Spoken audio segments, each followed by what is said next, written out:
So here we are at Acampo on the Morada belt. I'm going to talk on this video since the locomotive doesn't have sound.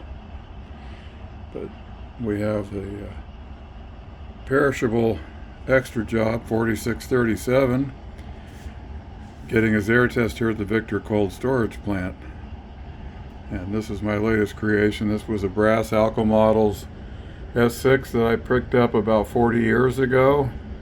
Probably paid less than $100 for it, and got tired of seeing it sitting around in brass. Excuse me. So I finally got around to painting it, remotored it, put some Athearn universals in it, and it runs a heck of a lot better than it used to. So we're getting our air test here, got a handful of loaded reefers, and we'll be taking these down the hill towards Morada Yard as soon as they're done with this air test. And they're on the move. I think Daylight Dave is the engineer on this train. And that is not me. That's another former UP engineer. Shoving past the Acampo team track, going by Sternberg growers and shippers. A lot of produce packing up in this Acampo region on my layout.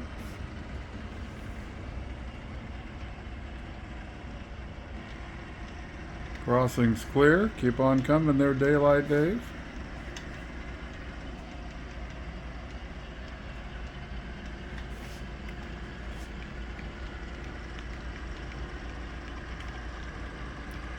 Craptek's facility, made famous by Lee Nicholas over in Corinne, Utah, and created with the help of Don DeLay, who some of you probably know.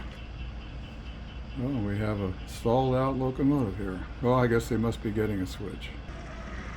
All lined up, and here we go.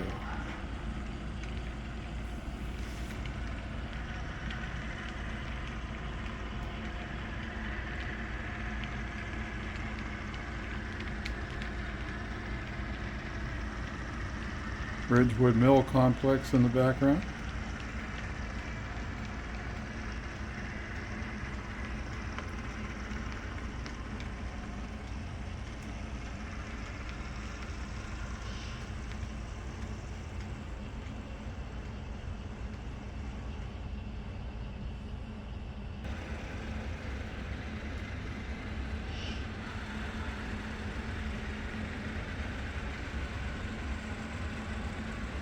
I hear a brass engine coming.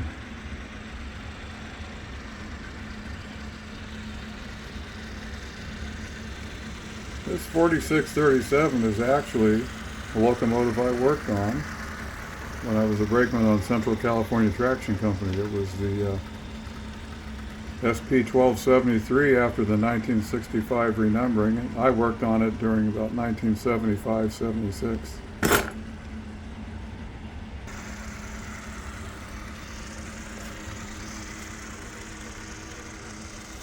Loved working on these S6s. They only 900 horse, but I'll tell you what, they had a lot of get up and go.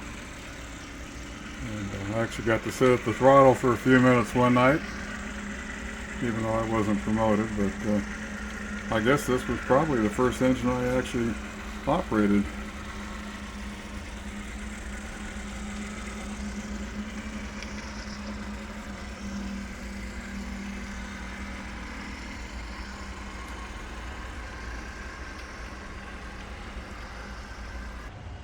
And here we are at Eagle's Nest.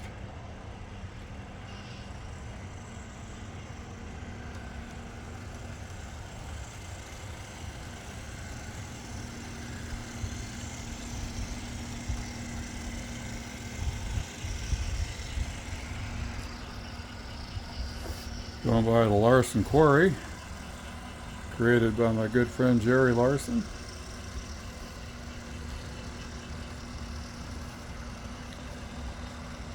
The wigwag is one that Pat Davis put together from a Century casting and added the two-train warning indicator at the lower part of the pole. Non-working. We had these on the old Lodi Club model railroad club that Pat and I were both members of back in the 80s.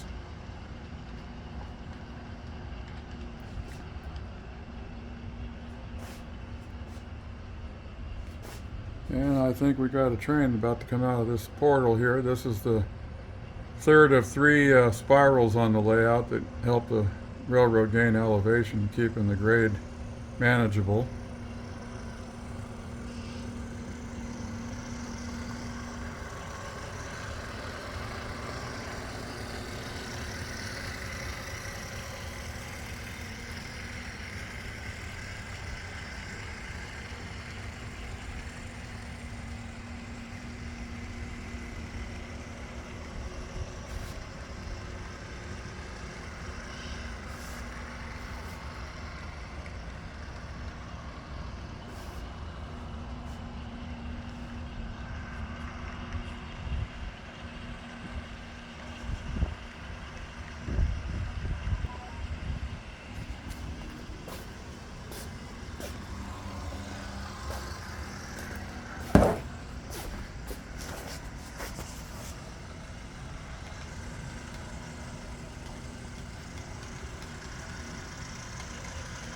Coming into Lake Davis.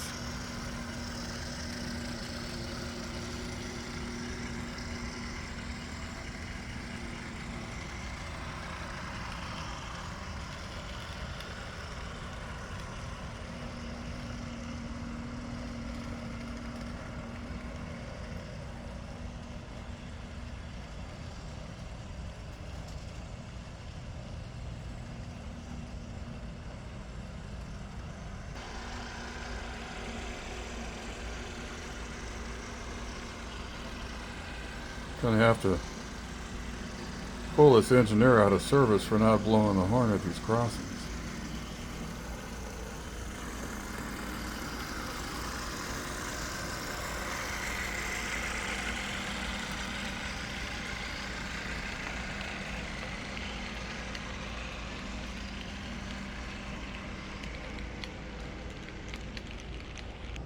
One of the station signs that Pat Davis put together for me.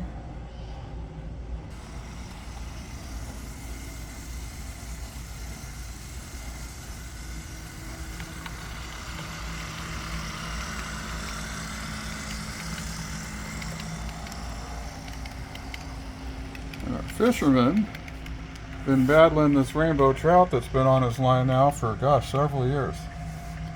And maybe someday he'll get it pulled up into his boat.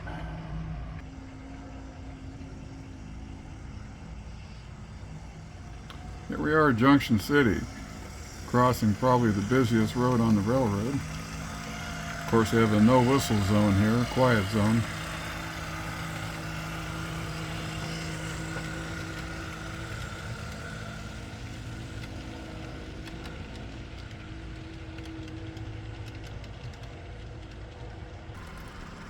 And we've arrived safely back at Morada Yard. And we'll end our journey here. This is the 4637's first complete trip on the railroad. With no failures, that's always good. The mechanical department will be glad to hear that. Past Jim Lincoln Chev Olds. And the Morada charming police department where the Sons of Anarchy are all gathered out in front. Gundershog Electric, another building from our old Lodi Club from years ago. This actually stood in Lodi, the real Gundershog. Morada Interlocking Tower in the back, and then the general offices of the Morada Belt Railway. Kathy's Apothecary, and then there's a nightclub on the top floor, and Dave the Wave and the Morada Belters are playing live music tonight. Yeah, I hope you enjoyed the brief tour. We'll have another one down the road.